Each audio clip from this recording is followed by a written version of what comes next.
Hey, this is Monica from Theoterran. This is Pathos from Symphony Hi, of this Heaven, is and Randy you are Rose. listening to the Johnny Taco Hey, what's Show. up, everybody? This is Paul McCoy from the band 12 Stones, and you're listening to the Johnny Taco This is Show. Sloths in a Bucket on Johnny Taco Show. Hey, this is Sergio Pollock from A Vespertine Rising. Hey guys, this is Jeremy Sims from With Blood Comes Cleansing. You're listening to the Johnny Taco Show. This is Patrick from Ritual Servant, and you're listening to... Welcome to the Johnny Taco Show.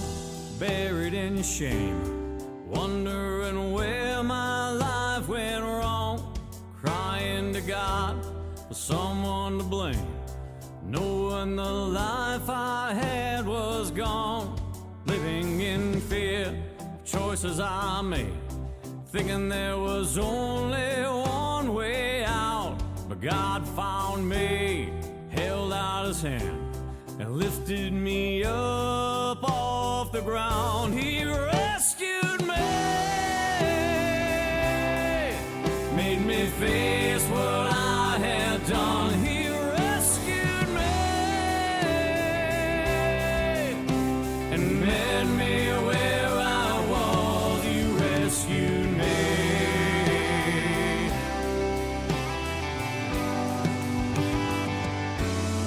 He came to show me there was no doubt that he could turn my life around. Just made a choice, trusting in faith. In him a new life could be found. Out of my darkness, searching for hope, I found a light to take its place. Never too far gone, never too far lost, for him to forgive my past mistakes. He rescued me, made me face what I had done. He rescued me, he met me where I was.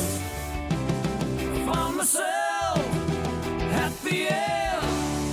There was no hope for me in sight. Brought to my knees, I prayed.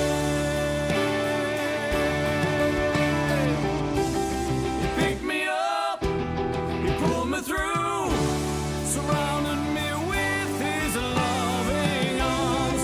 Now I have life in him. He rescued me.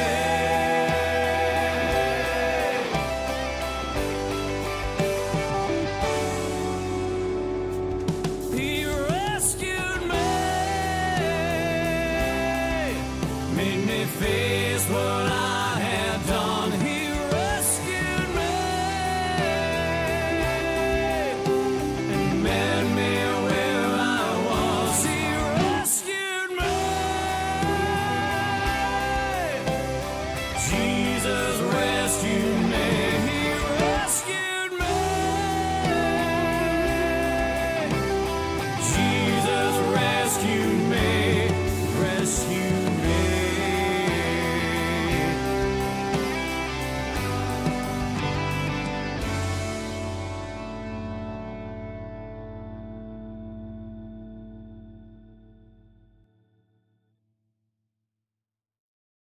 All right, we are back. Today, we have the Honorable Howard Gripp here today. Let's all give a round of applause. Push the button for the applause. I'm just joking. There is no audience here. It's just two guys that want to talk about the Lord and their testimony here. So I'm pretty excited. I listened to a couple of your music that you sent me, and it's, to me, it's very melodic, You know, it's got a lot of heart and soul in that music. So I just wanted to throw that out there before we even got started. To me, if you ever listen to the older style kind of alternative music, similar to what Rob, boy, my mind went blank. Sort of like Eddie Vedder. When Eddie Vedder does his acoustic versions and how it's so folk and it's just so meaningful.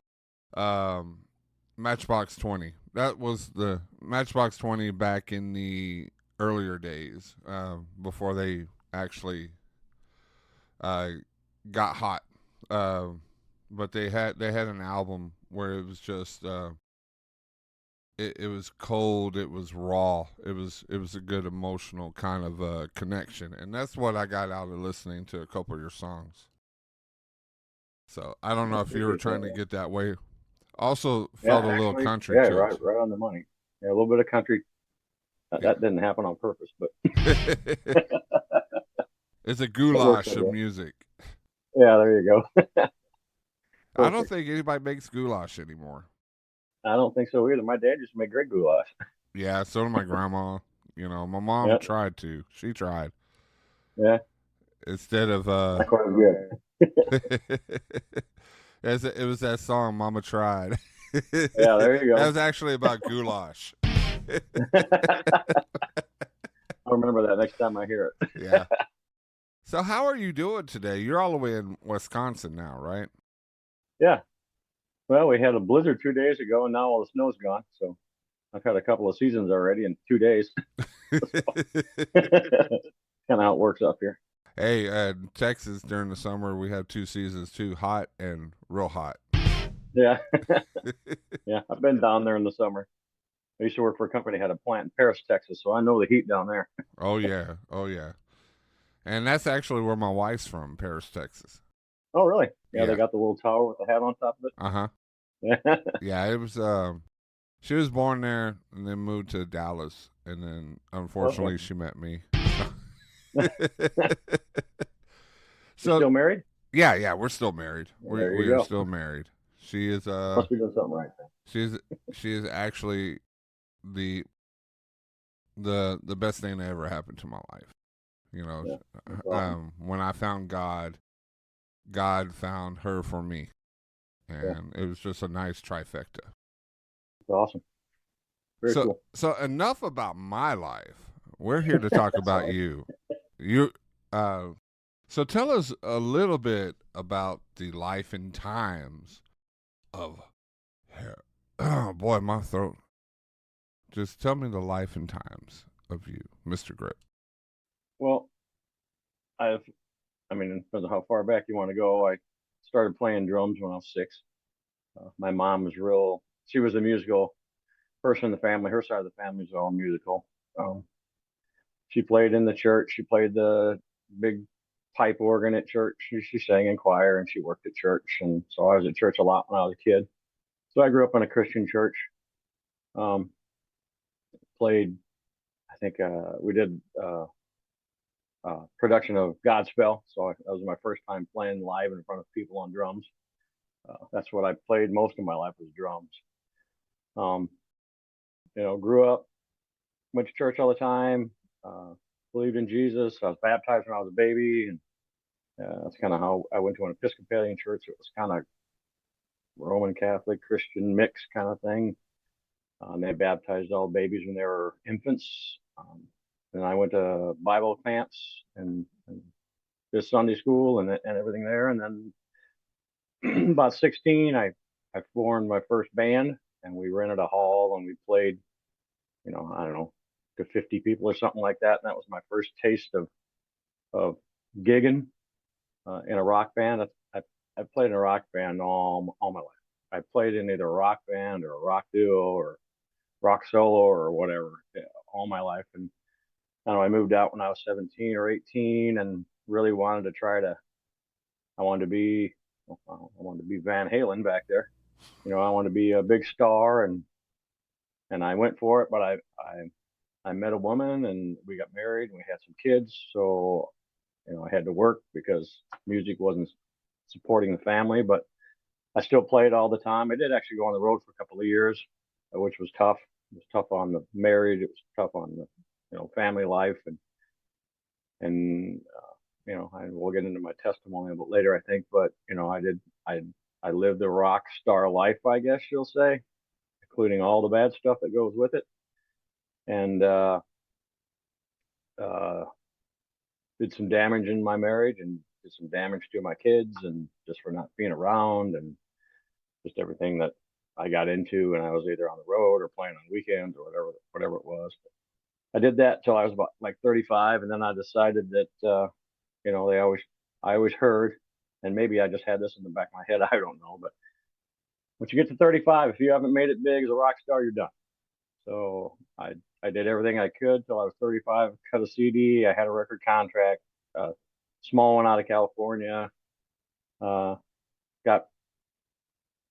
some pretty good airplane stuff over in Europe, but nothing really ever happened with it. And so I got 35, and I said, okay, I'm done. I hung it up, and I didn't play for probably 5 years.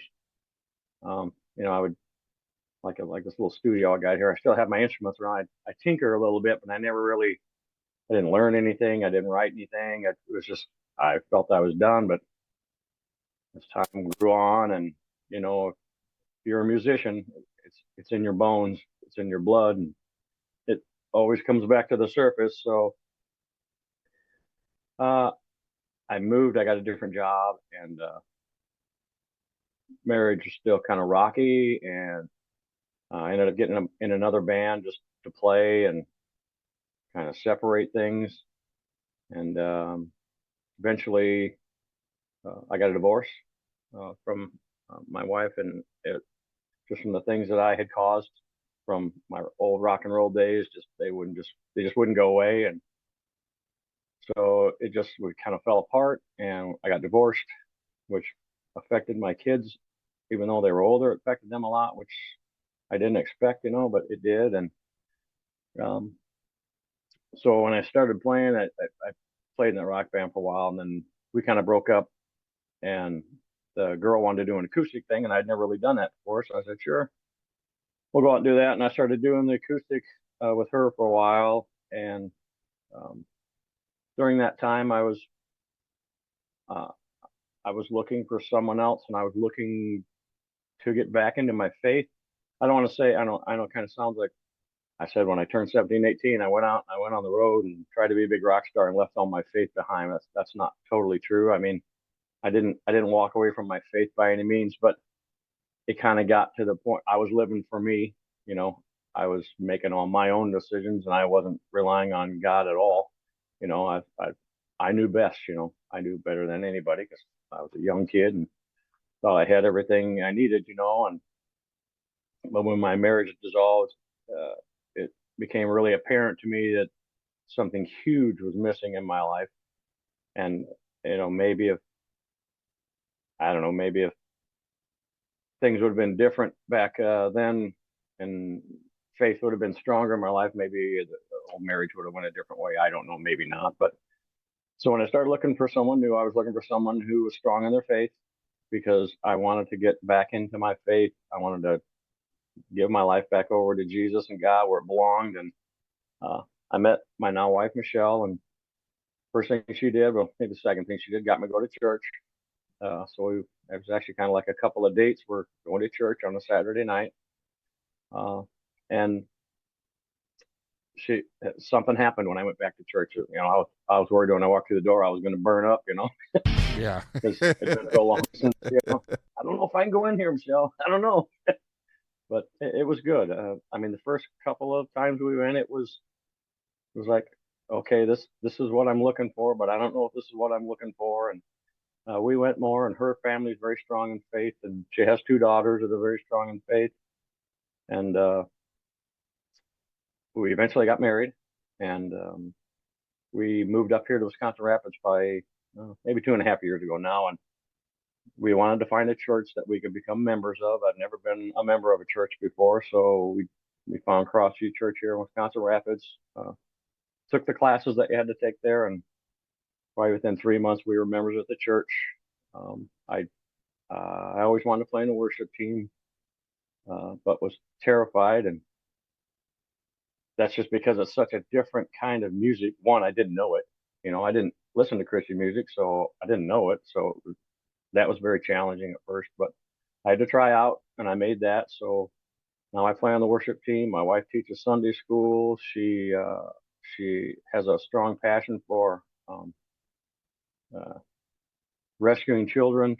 She's doing a seminar on that in a month, and we joined a life group, and I got a great, strong bunch of men, Christian men that I can hang around with, and it's just been life changing for me. So that's kind of been my whole Christian early life to the mess of a life I had in between to, really feeling like I'm in a really good spot right now. And just like you, God put Michelle in my life too, once I straightened my life out, and she's been a rock. So that's kind of my story. So, were you able to patch those things with your kids, to patch the issues? Yeah, we're still working on it. I mean, one son lives, well, they all kind of live long ways away. The closest one's like an hour and a half. The other one's like 3.5 hours away. So I don't see the one 3.5 hours away that much. The other one's, well, he's in California right now, and he struggles. One of those songs is actually about him, and he struggles with addiction. So we have had a rocky relationship. Another one of my sons struggled with addiction early on, but through the miracle of God, he has kicked it, and he's super turned his life around and has his own business and married, and I've got 5 grandkids now. And so we've patched things up, but the closeness that we had when they were younger, I don't know if we'll ever get that back, but we keep trying. So, and that's the best you can do, is you keep trying, and God will heal, all the all of it in time. So yeah. And I too, I was married before my wife now. Actually, I was married twice. I'm actually gonna bleed a little bit of my soul out there, but All right. I was married twice. They put a damper on both of my kids, so I understand completely. One kid I'm trying to patch up. The other one I haven't talked to in 3 years. Yep. So it's hard, and I can feel that. I feel that what you feel, because when we're young and we get a little taste of that secular taste, that being a rock star, being out there, it's an addiction. Yeah, for sure. It's the enemy's vices that just draws you in, because our flesh yearns for that. Our flesh yearns for the attention, for the pleasures of what sin does, and people don't see that as a dark part of being a musician, a rock star, right, or any kind of musician. Yep. There's a dark side to it, and it. If you don't have your faith fully intact and you're going out there, things like divorce, divorce happen, and it's sad. It's sad. It couldn't work, because for a while I blamed myself. Mm-hmm. I still kind of blame myself for my kids. That's probably what you think sometimes in your mind. Yep. But yeah, we're definitely on the same page there. But it's a group effort, really. If we learn to more like Jesus, to forgive. When that guy said, "What, do I forgive my brother 7 times?" and you go 70 right. times 70. You keep forgiving. I heard that term, blood is thicker than water, all the time. But through life, we just we seem to forget what's out there and focus on ourselves, because that was one of the reasons why the devil fell, because he was so big on himself, saying, hey, I am better than God. Yep. And that's how we treat when we're kids. We're invincible. We're better than anybody. We could do this and that and that. Yep. And we get humbled. We get humbled big time when it falls down. But the one thing about it is, and you know it, and I know it, and my listeners know it, is that Jesus will never leave us and never forsake us. Yep. So he's there through the whole time. But you got to learn. How are we going to learn if we don't fall? Right. Yep. So with that, you know, you couldn't stay away from music because music's in your blood. You know, you're a generational musician. Yep. So now you have music that just resonates with contemporary music. It resonates for Jesus.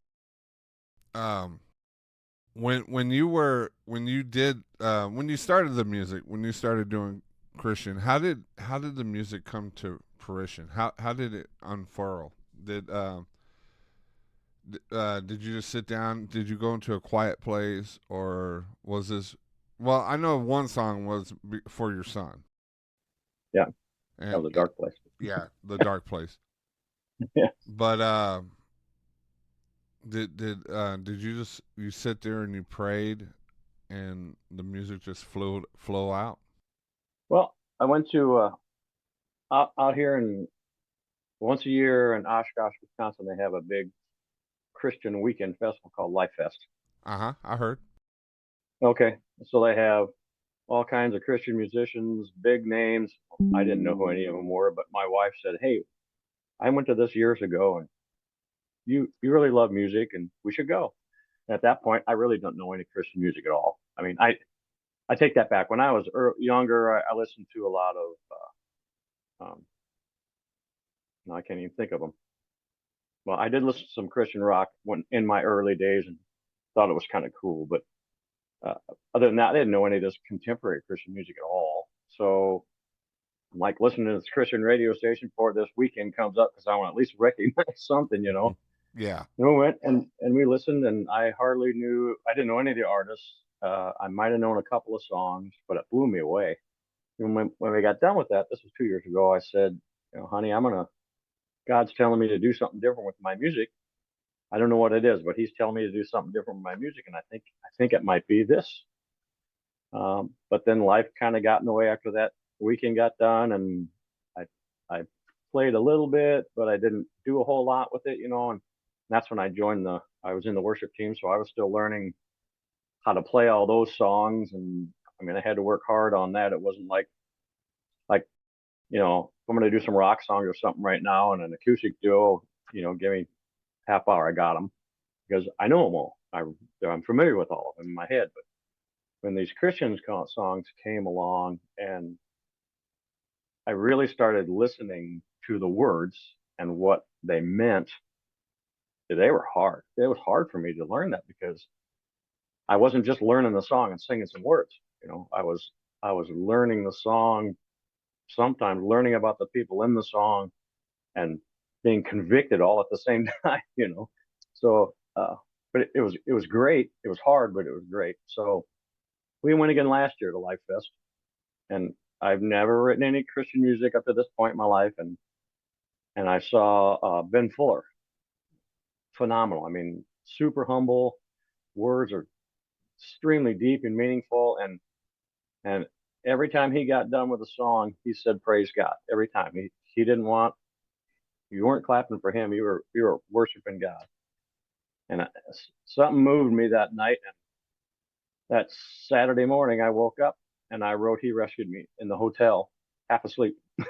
That's when I wrote my first Christian song. And you know, through that weekend and all the testimonies and more conviction, you know, I really started thinking about when I got truly saved and truly asked Jesus to come into my life, and the words just came. That's how I wrote that first song. And then when I pray is about my son, and that again, tapped into a deep emotional time in my life. And again, it was just the experience. And I've never written like this before. It's very different for me. That I cut a CD back in the 90s, and that was pretty easy. It was all about heartbreak, and that was all the easy stuff. But this is when I started writing this music. It meant something to me, and I started thinking, hey, there's other people that go through this stuff. Maybe I can write something to help other people. So I went down and recorded these two, and that's kind of how it all started. So I've only been writing Christian music for 8 months. Well, the lyrics, because I'm looking at the lyrics right now, and he rescued me. Like the first line, standing alone, buried in shame, wonder where my life went wrong. And I think a lot of my listeners, including myself, we have been at that place where it's like, I have so much that I've done wrong. Why save me? Yeah, exactly. And that part, those two lines right there, it's just like, man, that's my song. I wrote that song, even though I know Howard did. Right. But Yeah. Johnny Tacos did. I'm not playing anymore. That was mine. No, I'm joking.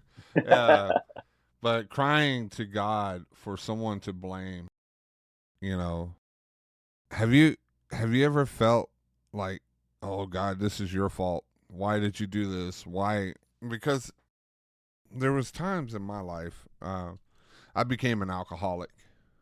My listeners know, and I blame God for my fallout in my marriage, for me not being able to see my children, and for me not to find the right person, because when you live that life away from God, it all feels good at that moment, but the long-term effects on it, it's bad, because you lose yourself. But yeah, this song right here, I have to say, man, this is powerful words on each line, even the chorus. He rescued me, and he met me where I was, just like he went to Mary when she was in that brothel. Yep. He met her where she was at, right there, like possessed. Yep. So it's amazing. It is amazing how God has turned your life around. Yep. And two songs, and you're like, man, I want to try this. I want to do this. And then you put one powerful song after the next. And how and I know you got some more in your head. I know you're working some. Cause, I'm actually going to Nashville in a week to record my first EP. Got 5 more coming. All right. Yeah. So God's opening some doors. So have you performed any of these songs live yet? I have. We have a coffee shop up in Marshfield, Wisconsin. Here, it's about an hour away. Uptown Coffee Company, and they have. I belong to a Nashville Songwriters Association out of Nashville, and we have a chapter up in Marshfield, Wisconsin. So we meet up there once a month, and the leader up there said, "Hey, there's a coffee shop down the road here. I wonder if they'd let us do like a Nashville writers round." So she went down a couple months ago, and sure enough, she got it lined up, and so I've been able to play songs there. 2 months now that I've played there, and I was terrified, man, because I played them for like a church group. I played them for a room full of believers, not a room full, but I played them for believers, which is much different than when I went into this coffee shop. It was like, okay, I know there's 5 or 6 believers because they're from my church and they're sitting in front, but these other 60, 70 people, I have no idea what their walk of life is, or what their belief is, or if I'm going to offend them, or they're going to throw things at. I don't know. I was terrified because, one, it was Christian music in a live venue that I didn't know the audience, and 2, these 2 songs are super personal to me, and I was about to lay my heart on the table, and let anybody stomp on it that wanted to stomp on it. So it was terrifying, but it was probably the greatest gig I've ever had in my life. Just when we were done, man, it was people were coming up to me right and left, and it was awesome. So cool. And you know, and you praise to God, you know. Oh yeah. Yeah. It's like he can move mountains, you know. Yeah, for sure. With faith at the size of a mustard seed, you know, you can do anything through him. And being in front, I was in front of 1,000 people at the last Disciple show that we open up, and I was scared because I had to introduce people and I didn't have the right words. You know, I didn't remember what was going on. But I said, you know what? I'll just let God talk through me. Yeah. So pretty much I was on my soapbox. At least that's what they said. You were on your soapbox, and they had a picture of me pointing up to the sky, and I just it was amazing. It's an amazing feeling when you're around Christian, you know, believers and your brothers and sisters in Christ, and it just helps you overcome, because we won the war. We should be celebrating. Right, exactly. So, yeah, we know how the story ends, right? Yep, because he wrote it from, you know, from the beginning to the end.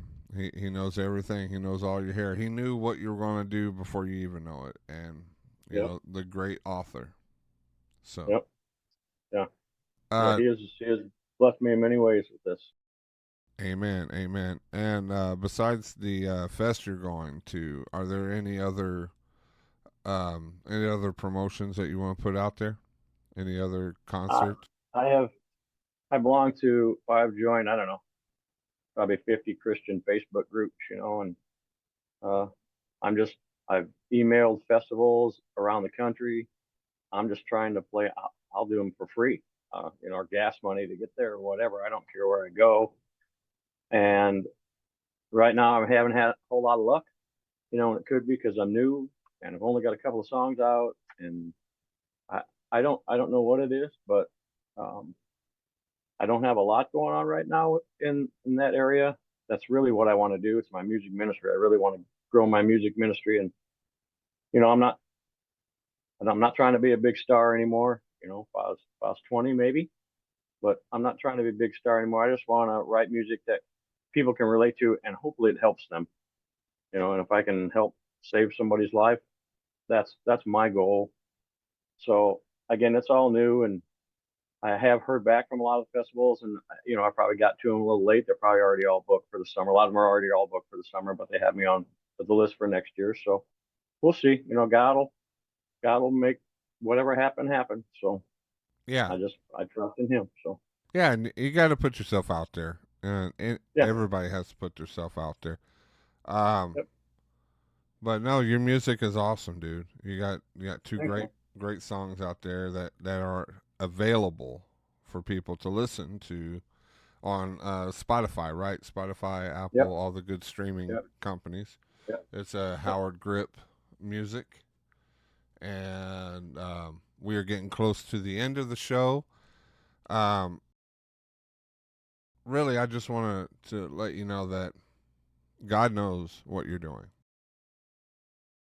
If you don't get up to 1 million followers and 1 million plays and all that, just know that you're not singing for them, you're singing for God. And you know, in His time, He reveals so much. I've been places where I'm gonna give up on being a podcaster. It's not going anywhere. Nobody's talking to me. I'm not getting enough followers, listeners, because I had an aching in my heart. How can I show how much I love my Lord? What gift can I do? And to be a podcaster, to be out there, just talking to bands and getting their testimonies out there. And that's what really drives me, is that the feel that somebody is listening to our talk right now and being inspired to go back to the Lord. That somebody's overhearing, somebody's a little too uncomfortably close to somebody on the bus listening to the podcast, in the background, that finds their way back to Jesus, to God, to their salvation, That is our goal. And that's the goal. And that's what keeps me going. Yeah, me too. Well, hey, You're Howard. doing a great job, brother. So Well, don't thank stop. you. Thank you. But it's not me. It's him.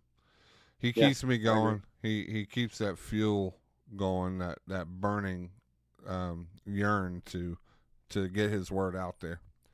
And even if we go through hiccups and speed bumps and all that, that is just a part of his plan. And if everything was so easy going, life would be boring. That's right. Well, sometimes boring might be okay, but yeah, definitely. Well, thank you, Howard, for being on the show. For anybody that would love to hear more music from, what is a website they can go? HowardGrippMusic.com is my official website, and I'm all over all the streaming sites, Spotify, Apple, Deezer, all of them. And just go over there and harass him. He loves to be harassed. So just go over there and say, hey, pray for me this, pray for me that. Okay, fine, I'll pray. I'll pray. You don't have to pull my leg that much. I'll pray. All right, well, you know what? We're going to go out because we started the show with He Rescued Me. Now, we're going to end the show with When I Pray by Howard Gripp here on the Johnny Taco Show.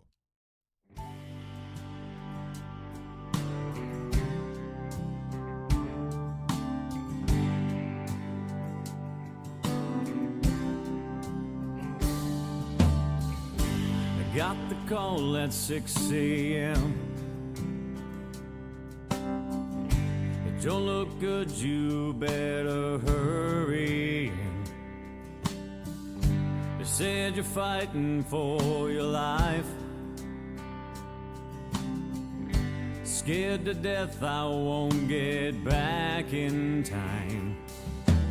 I pray that God won't take you home,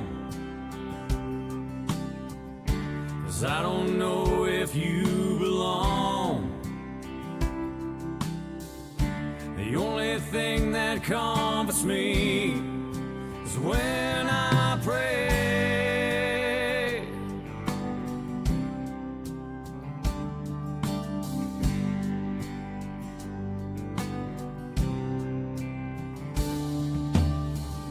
Sitting by your bed I cry.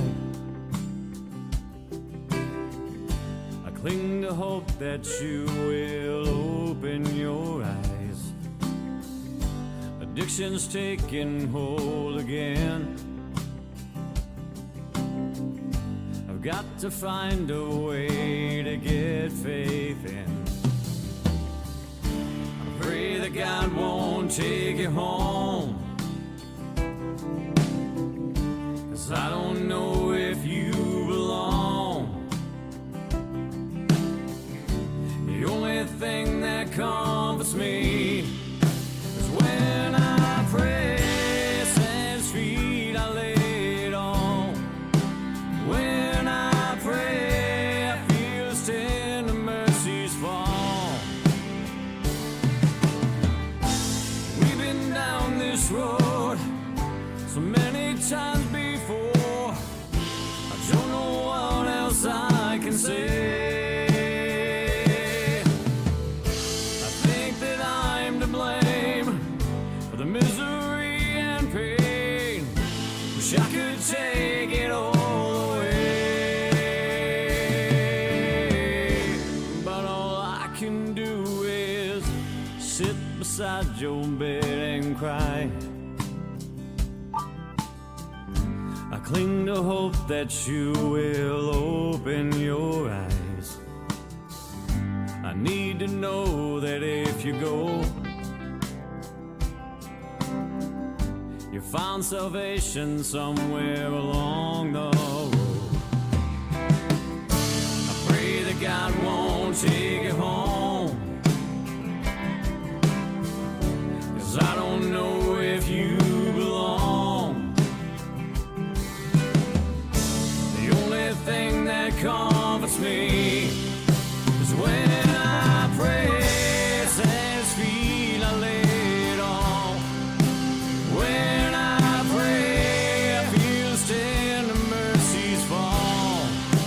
When I pray, it gives me strength that I can't see.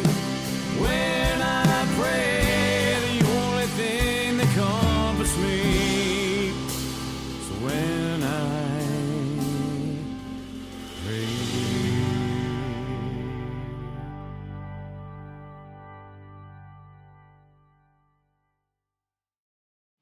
All right, that's the end of the show. I want to give a shout out to Renovation Church at the Peak, as well as Finding Hope Festivals.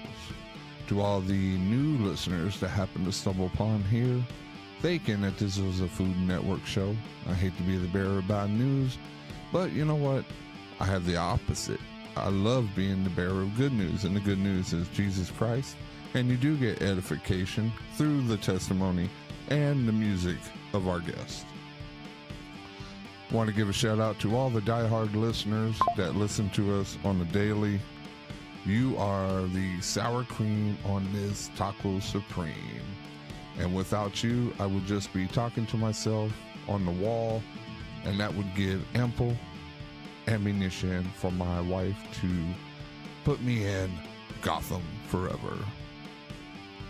To everybody, remember, don't have a good day. Have a great day. Until we meet again, this is Johnny Tacos, and you are listening to Origin Stories.